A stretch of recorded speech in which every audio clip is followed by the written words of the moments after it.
കണ്ണൂർ ചൊക്ലിയിൽ അബോധാവസ്ഥയിലായ യുവതിക്ക് രക്ഷകരായ സ്കൂൾ വിദ്യാർത്ഥികൾ. Chokli VP oriental സ്കൂളിലെ 6ാം ക്ലാസ് വിദ്യാർത്ഥികൾ പ്രാഥമിക ചികിത്സ നൽകി. മലപ്പുറത്ത് രക്തദാന ക്യാമ്പ് സംഘടിപ്പിച്ചു. എംപയർ കോളേജ് ഓഫ് സയൻസും MVR ഹോസ്പിറ്റൽ കോഴിക്കോടും ബ്ലഡ് ഡൊണേഴ്സ് വനിതാ വിഭാഗവുമാണ് സംഘാടകർ. വൈസ് പ്രിൻസിപ്പൽ രഞ്ജുഷ KV ഉദ്ഘാടനം ചെയ്തു. കണ്ണൂർ തലശ്ശേരിയിൽ സ്പോർട്സ് കേന്ദ്രവും നവീകരിച്ച ജിംനേഷ്യവും ഏപ്രിൽ ആദ്യവാരം പ്രവർത്തനം ആരംഭിക്കും. തീരുമാനം കായിക മന്ത്രി V അബ്ദുറഹ്മാൻ സ്പീക്കർ AN ഷംസീറുമായി നടത്തിയ കൂടിക്കാഴ്ചയിൽ.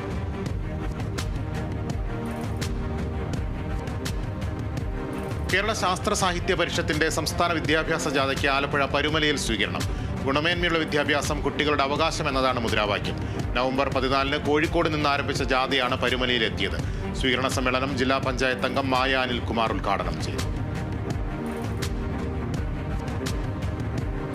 ആലപ്പുഴ ചെങ്ങന്നൂരിൽ ജീവതാരകം കരോൾ സർവീസിന് തുടക്കമായി. YMCA പുലിയൂരാണ് സംഘാടകർ. ചെങ്ങന്നൂർ സബ് റീജിയൻ മുൻ ചെയർമാൻ ജേക്കബ് വഴിയമ്പലം ഉദ്ഘാടനം ചെയ്തു.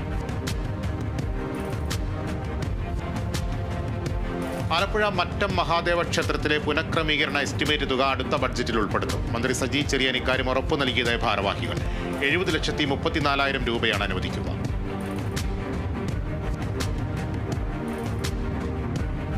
തൃശൂർ ചാലക്കുടി സെന്റ് ഫ്രാൻസിസ് തീർത്ഥാടന കേന്ദ്രത്തിൽ തിരുനാളിനോടനുബന്ധിച്ച് ഊട്ടുനേർച്ച നടന്നു. 100 കണക്കിന് വിശ്വാസികൾ പങ്കെടുത്തു. ഒരുക്കിയത് 10,000 പേർക്കുള്ള നേർച്ച സദ്യ. മലയാളത്തിൽ ആദ്യമായി കണ്ടൽക്കാടിന്റെ പശ്ചാത്തലത്തിൽ കഥ പറയുന്ന ലൈഫ് ഓഫ് മാൻഗ്രോവ് എന്ന ചിത്രത്തിന്റെ പ്രിവ്യൂ നടന്നു.